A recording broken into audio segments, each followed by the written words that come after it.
You guys are going to have to direct any questions to my agent here. He'll be speaking on my behalf. Well, Andre, welcome to Fight Week. Let me ask, man, how's this week been like for you with the baby? It's awesome, man. I moved to Vegas about a year and a half ago, so I get to be a dad during fight week. It's good for the soul, man. I get to wake up in my own bed, make breakfast with my wife and son, and yeah, it's been amazing. What's the dynamic being not only a fighter now, but also a father when you step in the cage? It's like a superpower, you know? I feel like I wish I did this 10 years ago. It's crazy, like the drive, the motivation, and just the gratitude of these little moments. Like just being able to do this. Like one day we'll be able to look back at this picture, you know? There's just a lot of cool moments this week, and I'm immensely grateful. And yeah, huge motivating factor for me. It's the first time in my life that something's cooler than fighting. Like my whole life since I was 14, that's 20 years. Yeah. Since I first saw the UFC, fighting's been the coolest thing in the world to me. And now it's the second coolest thing, and he's the first. So it's a very energizing thing. It gets me really motivated. That's great to hear. I feel like we've heard some fighters when they become parents say that, man, maybe they unlock a new version of themselves when they become parents. So it seems like you kind of feel that way. I mean, obviously you have your baby alongside you. Do you kind of feel that way, man? Obviously you spoke about the motivational factor, but are there some other things that you've noticed as well? I'd say the biggest thing I notice is when I get done training, I go straight home. I'm not hanging out. I'm not bullshitting on the mat. I'm not fighting. Fighting is my job. I work hard to be the best fighter I can be, to be the hardest worker in the room, to be a good teammate. And then when I'm done fighting for the day, I go home and be a dad, and I leave work at work. And I think that's actually helped me be a better fighter. Having a purpose bigger than fighting has helped me be a better fighter. So, yeah, I'm just enjoying it, man. I'm just like having the most fun I've ever had. So, whatever happens, happens. Whatever comes my way, I'm ready to deal with it and ready to perform, ready to win Saturday. Glad to hear that, man. Speaking of fun, you're booked with C-Rod this weekend. Kind of talk to me about him as an opponent and what do you expect out of his style this week? He's a good fighter. He's good everywhere. I'm also good everywhere. I think I'm better than him, and I get to go prove that. You know, he seems like an all right guy. I don't know him very well, but he's had a lot of exciting fights, and so have I. And I think, you know, the UFC matchmaking is the best in the world, and you guys are going to see a incredible performance, and you're going to see me get my hand raised. How do you approach facing a guy like him, who many people consider maybe a prospect or just an up and comer, compared to those?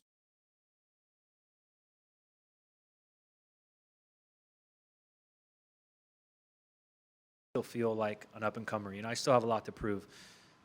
And then there's a lot of guys who are in the UFC 1 or 2 years. You have a guy like Diego Lopez who skyrockets in a year or two.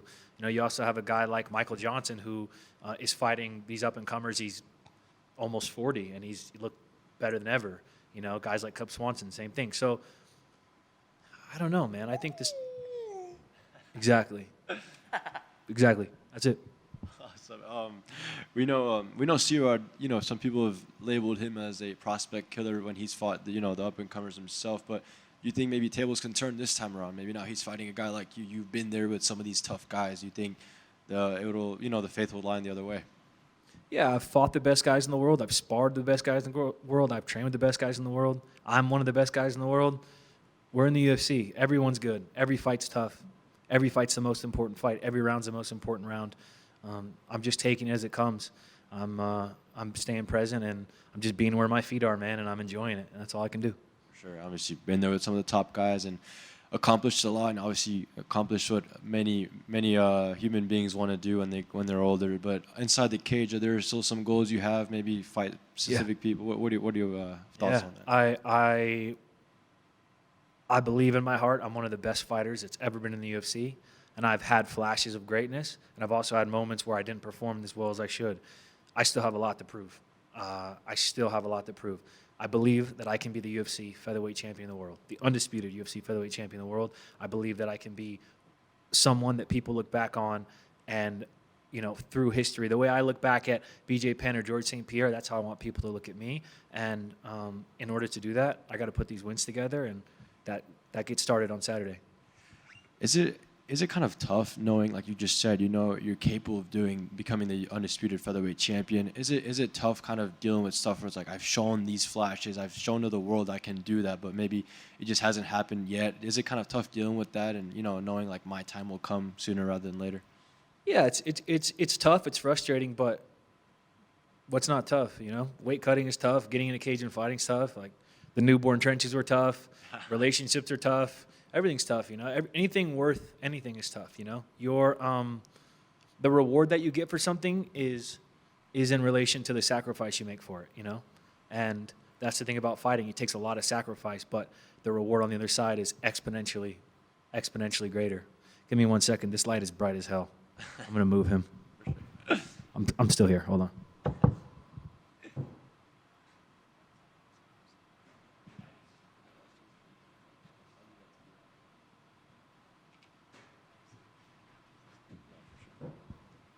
All right, I'm back.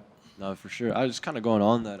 What do you want your kid to know about you in a couple of years when he reflects on Andre Fili's career? Yeah, I want my son to be proud of me. The same way I want my coaches to be proud of me.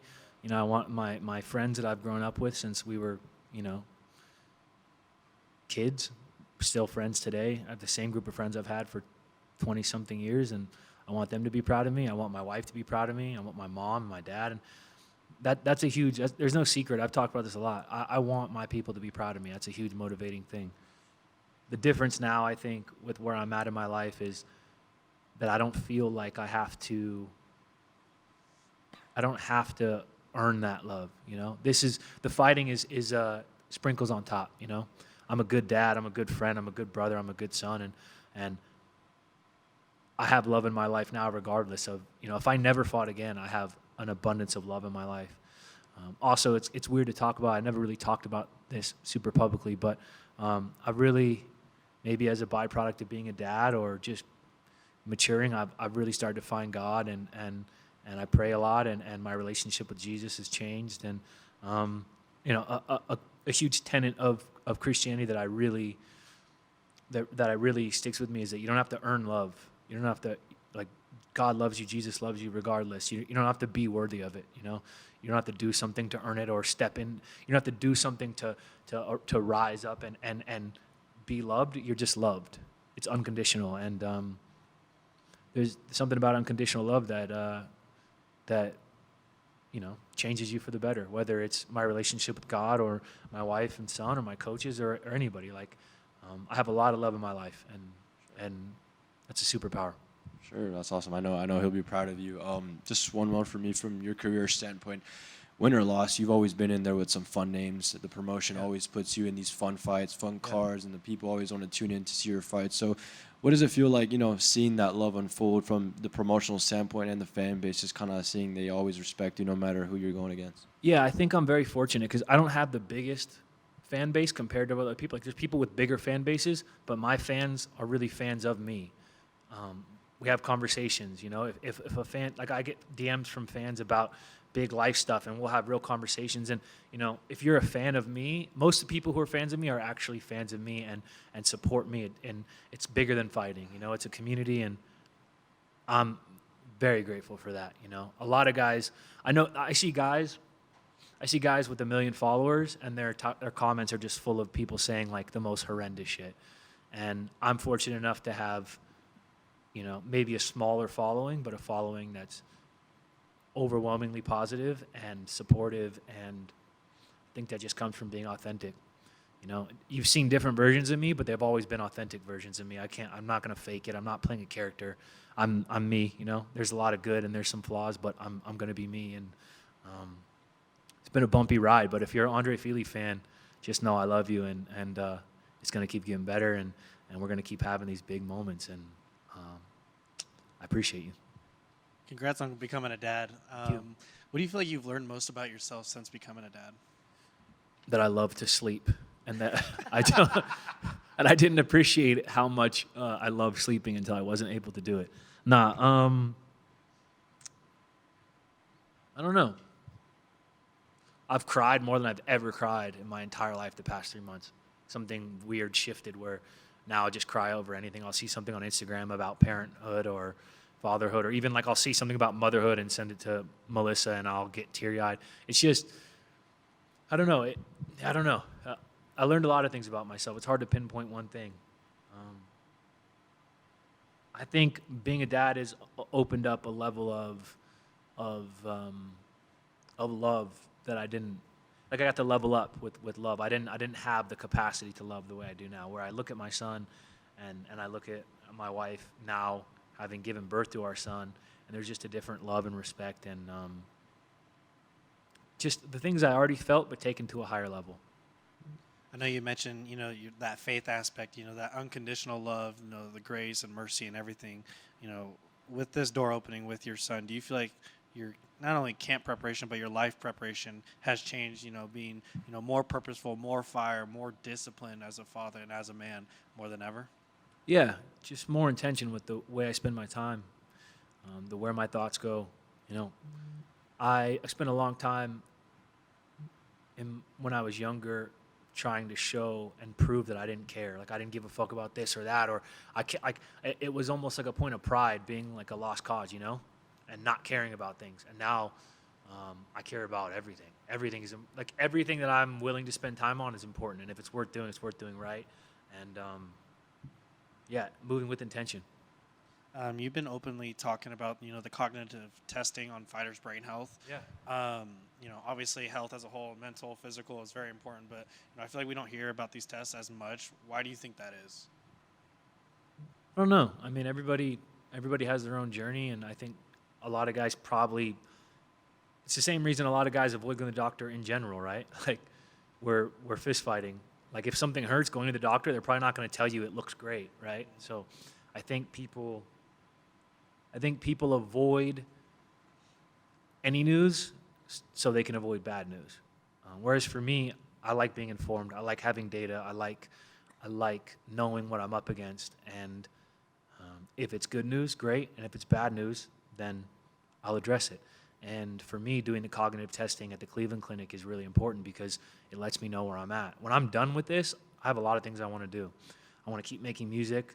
I want to act. I want to be in movies and be in front of the camera. I want to do commentary for the UFC. I want to be articulate. I want to be able to convey my ideas. I want to be able to, make art in a compelling way. I don't want to. I want to give every piece of my soul to fighting, but I don't want to give every piece of my brain.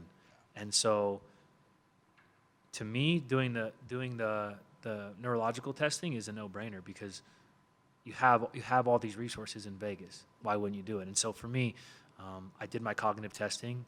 They said I'm the smartest man they've ever met. And no, I did score really well, and that was awesome. And it gives me that gives me even more confidence to keep fighting. I just turned 35. If the test results weren't good, I'd have a lot to think about. But the test results were, and so now I get to keep doing what I love. No, on that note, clearly you've mentioned the spiritual growth and everything like that. But staying on the mental note before we get there, how have you valued and seen your mental health from a different perspective? How have you looked at that differently since this cognitive testing? The cognitive testing was more just reassurance. Yeah. Was just more, for myself to look at the data and go, okay, some of my test scores are even better than a couple years ago. Mm-hmm. Some are right around the same, but there's no decline. And, having the data is good reassurance. As far as my mental health in general, though, I think it's just, I sound like a broken record, but it's being a dad. It's moving with intention. It's breaking generational curses. It's looking yourself in the mirror and deciding who you want to be and how you want to be remembered. And everything I do now affects someone else. Everything I do everything everyone does affects other people. But now I have this 3-month-old baby that really everything I do is going to play into who he is. And so it's not just who I want to be, it's who I'd like him to grow to be. And you gotta do the work to fix yourself. And I still have a lot of things to work. We all do, but I've grown and I've made amends. I've done my best to make amends, and I also talk to sports psychologists. That's something that I think there's a stigma around, but there shouldn't be. I have a jiu-jitsu coach, I have a wrestling coach, I have a boxing coach, I have a kickboxing coach. Why would I not have a mental coach? So How much longer are you wanting to fight before you hang it up? I'll fight forever as long as I feel good, honestly. I see Jim Miller, Glover Teixeira. I see these guys well into their 40s, you know. I don't have a date, but I'll know when it's time. I think I'll know. Number one, I think I'll know for myself when it's time to hang it up, but also I have enough people around me that will tell me when it's time, and I think that's a problem with a lot of guys. They have a lot of yes men, and I don't surround myself with yes men. So I have coaches, and I have friends, and I have a wife who will look at me and tell me when it's time to hang it up. I'm confident in that. So, but we're not there yet. We still got a lot of good fights left in us. It is a common thing going to, spiritual sense and going to church and, your faith. I've noticed there's a common thing, especially in Christianity, where, sometimes people kind of grow up in the church or they don't, and then they have a child and then they go back to the church. Yeah. For you, how have you seen your day-to-day change in terms of, fully accepting that identity, that, that unconditional love and, leading by example as a father? Yeah, I don't go to church often. I have been more recently. I got invited by Dan Ige and his wife. Dan's become like a very good friend of mine. I love that guy. I don't know why he hit me like that, but but I do love him like a brother. I really love Dan. He's just an incredible person. His wife is an incredible person, and they invited us to church. It was beautiful, and he'll send me scripture sometimes, and we'll talk. And my coach Sandy Castillo, we talk about those things a lot, and really just being influenced by people who know more than me about it. I'm always asking questions, and when I care about something, I'm like an annoying kid. Like, I'm asking questions. I want to learn. I want to know more. And so, like I said, I don't go to church often, but I study. I listen to religious scholars. I talk to my friends who have more experience in the church than me. I didn't grow up in the church. It was never something that was emphasized in my household growing up. I wouldn't push it on anybody else. I just know that my life is better when I live as if my life is better and more meaningful when I live as if there is a God, and He loves me and He wants the best for me and for me, and my life is better. So I choose to live that way. Thank you, and good luck Saturday. Thank you. Father Fili, Yes, sir. thank you for taking Father the time. Fili. I'm actually an ordained minister. I married a couple of my friends too. So Father Fili works a couple ways now. Oh, watch Yeah, out. you know what I'm saying? I can dig it, but Yo. thank you for taking the time because it's even more valuable. Yeah. How old is the baby? What's the baby's name? He's 3.5 months. His name's Valor. Valor. Yeah, Valor Fili. Strong name. Man, yeah, absolutely. You know what Fili means in Samoan? Hit me. It means the enemy. Yeah, strong name, Valor Fili. Yeah, Wow, that's yeah. let me process that. That's He's a the lot. man. His middle name is Makani Cole, which is Hawaiian for a fierce wind. That's a beautiful name. The guys You, just Melissa did your homework. we man. did our homework. Yeah, he's kid's a prince. That's what's up, man. Congratulations. Yeah. And just so you know, it's perfectly, I'm sure you've had the conversations, totally normal, totally part of the process to get more emotional. When my sister had her first kid and my nephew was born, she cried at a dog food commercial when the puppy made it to the Yeah. bowl. Yeah. That was like the triumph, so all good. Dog, I cried. And I didn't cry. I teared up. They brought King of the Hill back after 13 years. King of the Hill, and it's not an accident. They brought it back this week for Fight Week, and I teared up at the end of the first episode. I teared up at King of the Hill. So that'll tell you where I'm at emotionally. Like anything family related, I'm like, whew. I can dig it, man. And you know, with the rebooting stuff, it seems like we're rebooting Andre Fili with this baby Yeah. now. Yeah. And you have this new purpose, this new focus. And every fighter's talked about it, but just give me a little nugget of how you're this new version of yourself going into these fights, into life, period, Yeah. being a father and a husband. Yeah, I just feel better. I feel happier. I feel more at peace. The things about myself that I liked have gotten stronger at now in this chapter, being a dad, being a husband. The things that I think made me good, those have been strengthened. And the things that held me back have been let go and replaced with something better. And like I said, I'm moving with intention. Everything I'm doing now is with a purpose, and the purpose is bigger than myself. And I think there's something really freeing about things aren't about me anymore. And there's something so freeing about that. Everything I'm doing is for something that's more important than myself. And it's motivating and it's freeing, and it's driving me to perform. And I can't wait to go get in a fight. Can't wait to go win a fight.